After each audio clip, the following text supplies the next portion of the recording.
Hey guys, welcome to another vlog babble where I talk about wargaming or not wargaming. In this episode, we're going to definitely talk about wargaming because there's a bunch of new stuff that came out in the last 3 weeks. So we'll see what happens. First of all, DA Awards, Draconic Awards. We're going to have them next week over at Bay Area Open in San Jose. Make sure you check us out if you're in the area and enter some stuff. The week after that, we'll be in Massachusetts, Taunton, Massachusetts for Captain Con, as we'll be holding Draconic Awards there as well. So more information about all that stuff over at DraconicAwards.com. Also, about sometimes after this weekend, we'll also be opening the back end of the Draconic Awards where you can claim your entry as well as vote. That's right, every event that we're going to have the Draconic Awards in, you come in and vote for the People's Choice Awards. So you be the judge and you be part of the process for the People's Choice Awards. All you have to do is sign up a WC account or a Draconic Awards account and then wait till the event comes. It's usually that Saturday night, depending on how the event works out. It's usually Saturday night. We'll close all entries and then allow voting for the rest of the night, like, 8 hours or whatever. We'll leave it open for you guys to go in and vote for the People's Choice Awards, the Draconic Awards People's Choice Awards. Well, anyways, there you go. Bah. Also, this past weekend, or actually last weekend, I was in Atlanta. Been staying in Atlanta all week for work. But last weekend in Atlanta was Sigmar Expo. Had a great time there. Thanks to David and the rest of the Sigmar crew for throwing out a really cool show. If you guys haven't been there, it's a small event, and that's what they want to do. They want to keep it small and comfortable. Never going, from what David said, over 800 people. That's what they're shooting for. So next year, check it out. It's fun. Go down there, play a bunch of Sigmar games. There's other vendors there. It's not just Sigmar as well. I know Brush for Hire was there because I've been hanging out with them all weekend. And just playing games and having fun and recording stuff. So again, great to see all of the people in Atlanta or at that side of the coast that I got to meet that I haven't met because we've been talking online and never got the chance to meet them. The other news is I'll probably be moving to Atlanta because of work. So it's going to be a very busy couple of months for me. So you're not going to see that many videos, if at all. I don't know. It really depends because I have to get through July. I have to get through this month with all the events with BAO and Captain Con, and then we got Gen Con at the end of the month, and then the month after that it's Gears Con, and then finally it's all over. And I'm kind of really looking forward to just no more cons till next year because it's driving me nuts. Yeah, so the Space Marine Codex, I know it's been out for 3 weeks now.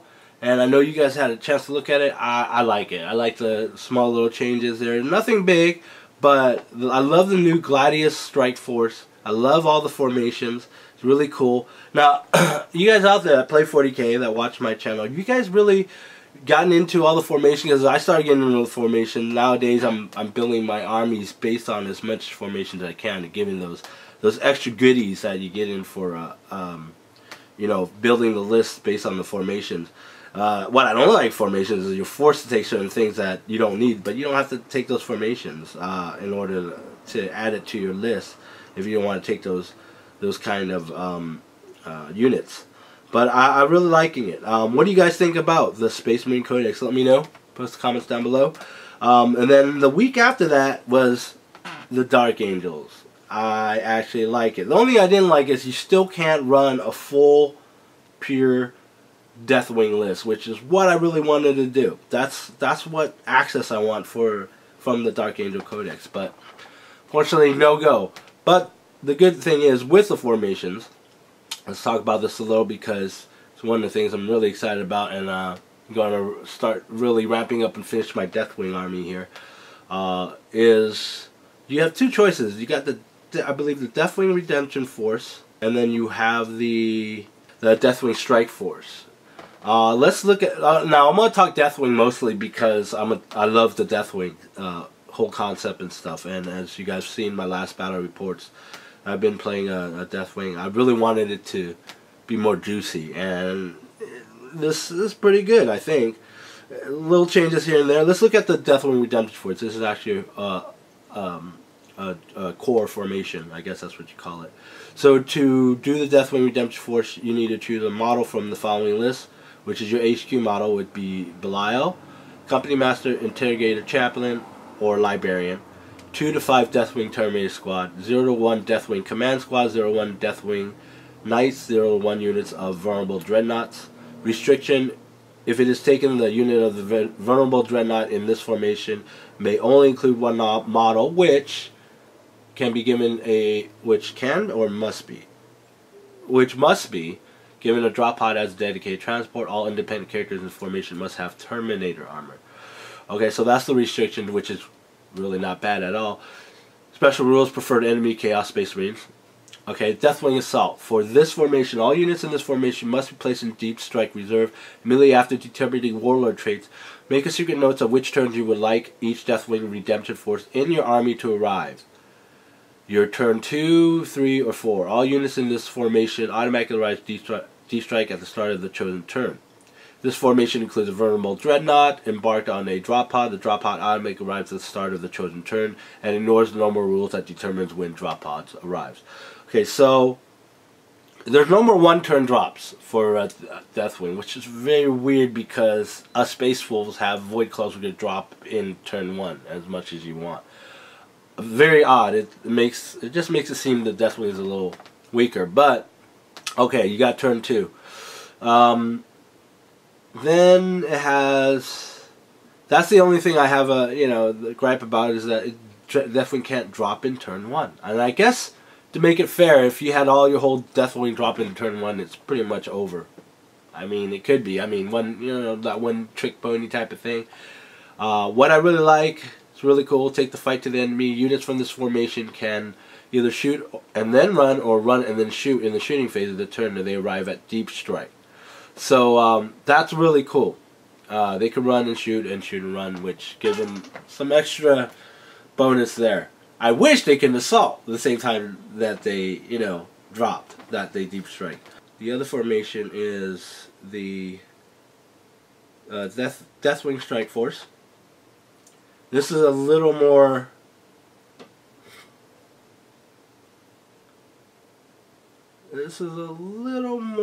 I think, open-ended here for you.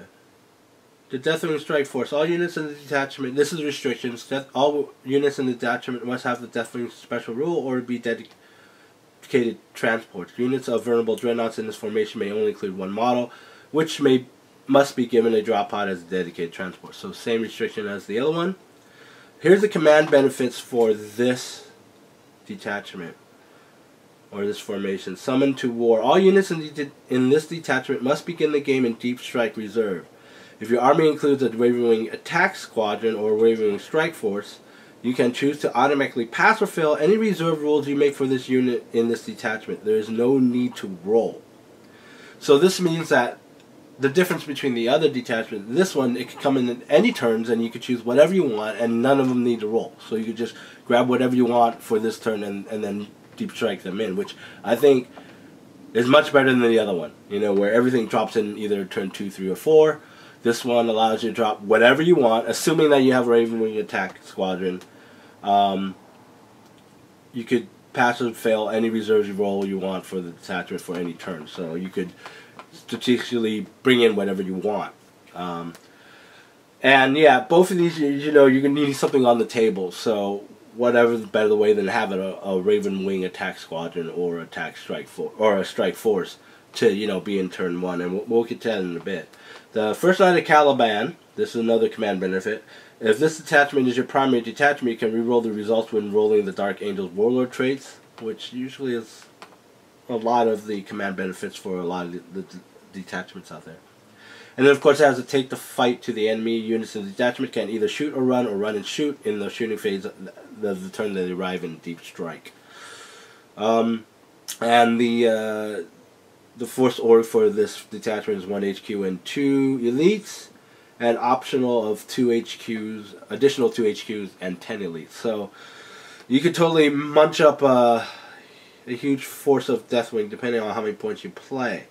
Now, again, you can't really run a whole pure Deathwing list. You can. I wrote a list where I use the Deathwing Strikeforce. I think about 4 units of Deathwings, having an interrogated chaplain or a librarian leading them, and then running a regular CAD, your Caliban CAD with Belial and Knights in a Land Raider Crusader, and two squads of Space Marines or Dark Angel Space Marines, and I guess they'll be like throwaways, maybe, or objective chasers to be good for. Put them in, put them in, put them in the little tanks. Oh God, I can't remember the tanks, but you know what I mean.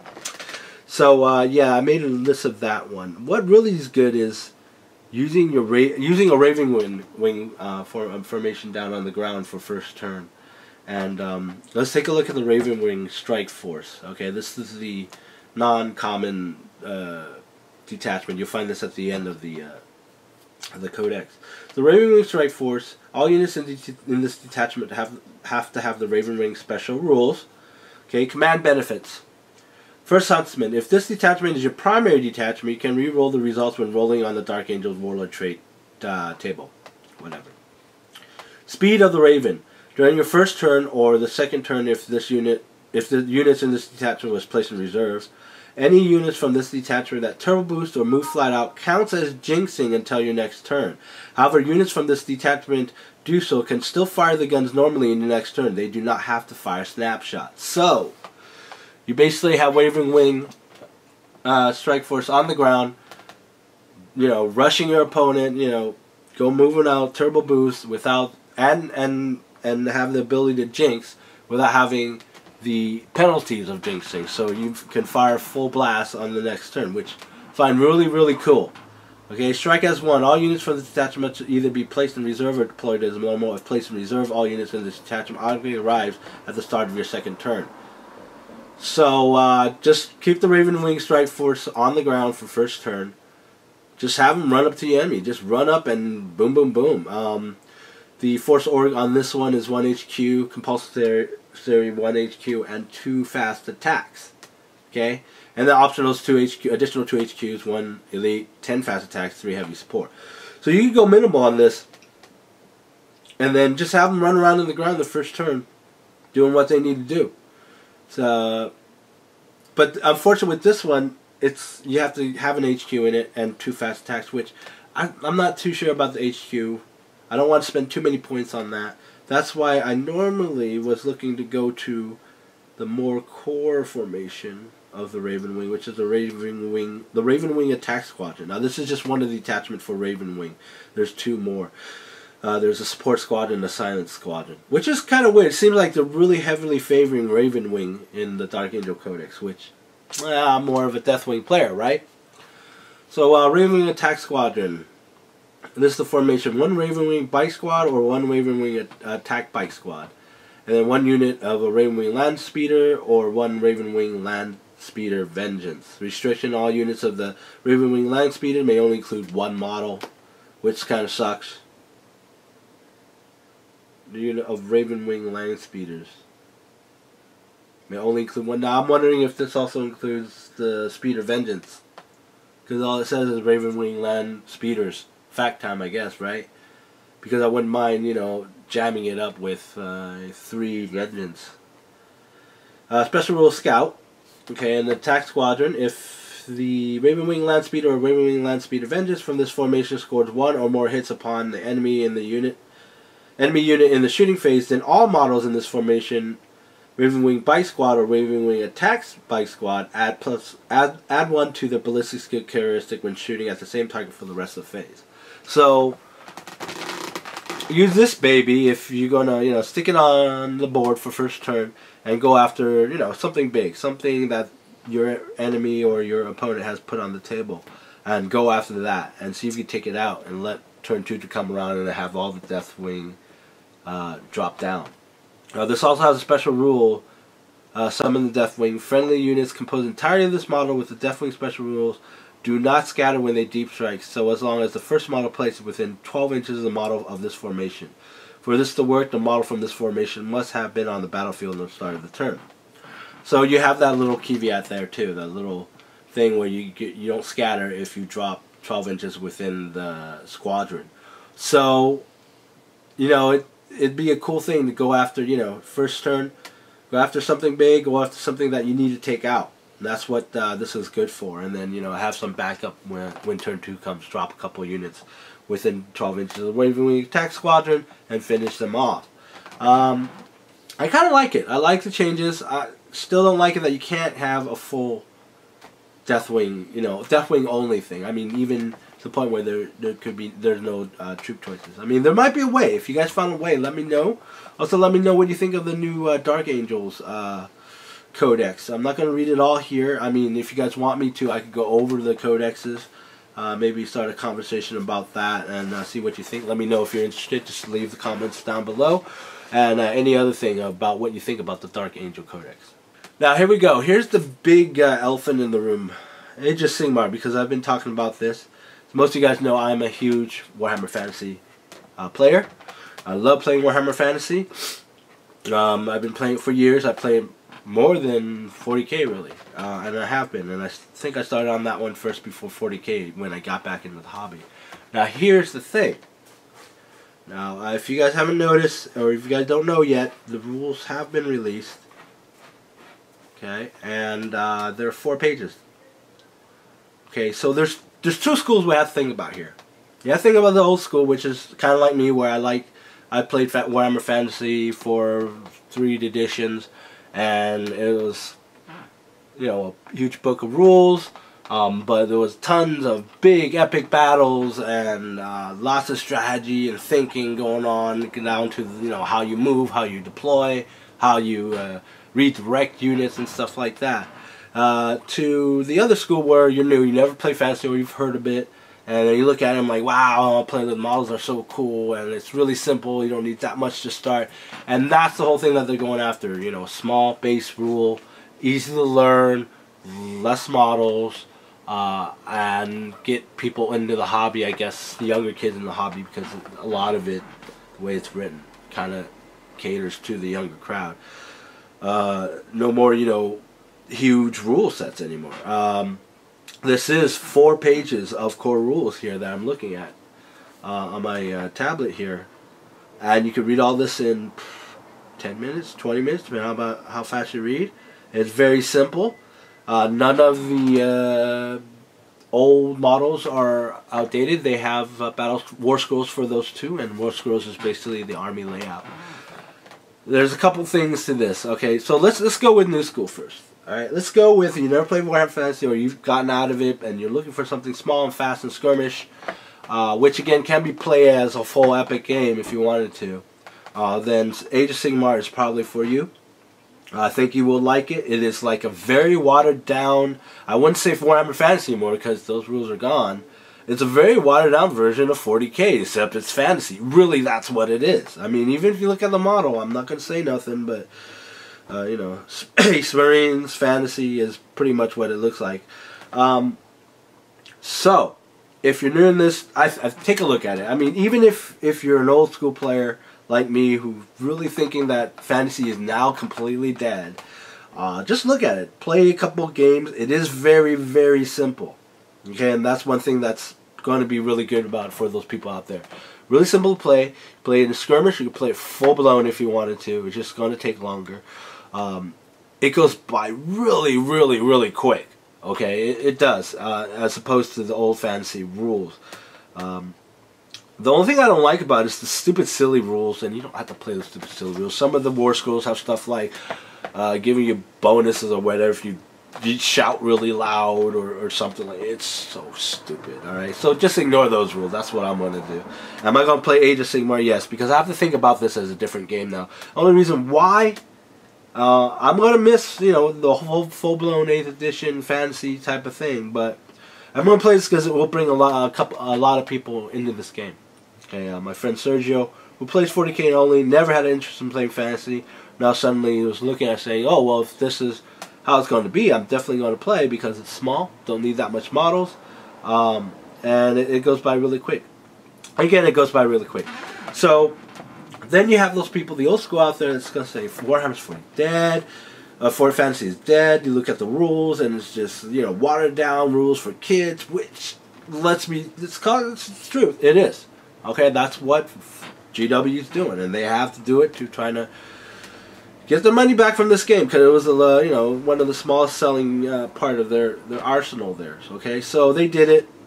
I don't know, we can bitch and moan all we want, guys, but what do you want to do, right? Do you want to go back and play for 8th edition? Go ahead, play another game. I'm not going to name any games here. Personally, for me, I don't want to play 8th edition because it's not being supported anymore. Why do I want to support a game that they don't support, right? And hopefully Age of Sigmar will keep going and won't end up in the bin dust of bins or whatever, like Mortarham or whatever. And that's one thing I am afraid of, if I get an Age of Sigmar and put my time and energy to it, and then suddenly have them, you know, put it in the dustbin, then why even bother? It's like watching a new sci-fi channel show, right? You get all into it first season, you love a second season, they cancel it because they're a bunch of fucking morons, right? So let's hope that they don't do that. Let's hope they don't do the whole sci-fi channel thing. Yeah, you either go back to 8th, maybe the 8th edition, or the fantasy crowd or community can start rule setting their own stuff. And then have one main, you know, popular rule set that people go after to play the old game, which usually never really lasts that long, and it becomes a very small, minute community because everyone moves on. Okay, moving on is usually the main thing to go. You got to move on, man. You can't be stuck in some old rules of a game that even its own game company doesn't support anymore. Other thing is go to try another game company, and I'm not gonna name any game companies here because honestly, I'm not really interested. I'm just not interested in the company itself, really, and the games they came out with. But it is worth a look, I guess. Maybe someday. Maybe someday. So, anyways, here you guys go, man. What do you guys think of the Age of Sigmar? Okay, I want to hear from the old crew and the new crew. I mean, a lot of you guys are saying, "Oh, I want to play it." You guys never played fantasy. You have to understand. Coming from the old crew where we're used to having really, really strict rules. Well, not strict, but more comprehensive rules into playing this huge battle that lasts 5 hours. And we do it because we love it. You know, all these models that we have to get into, that we invest in, that we paint in, we love doing it. You know, we love doing that and throwing it on the table. Spend 5 to 6 hours having a game. And that was what fantasy was about. Unfortunately, now, day and age, where all these skirmish games are coming out, everyone can get a game done in an hour or two, even less. You know, it's just the way of the new future. You know, people want it done fast, get it done, and then go, right? That's why sometimes board games are really popular. So let me know what you guys think. What do you think about the new Age of Sigmar? The rules are free. The link's down below. You could go check it out. I'll post the link and everything. Let me hear from the old guys, and the new guys. And from the old guys, you guys gonna check out Age of Sigmar? You gonna try to play it? I've seen it played. I saw a battle rep, which I'll link down below too. They deserve it because they went through it really well. It's a small game, but it did go really fast. They went in, you went fast. They got a couple rules messed up, but that's fine. We all do that. Still a new game. We're still feeling it out. So I want to hear from all you guys. And that's it for this vlog babble. I will talk at you guys later.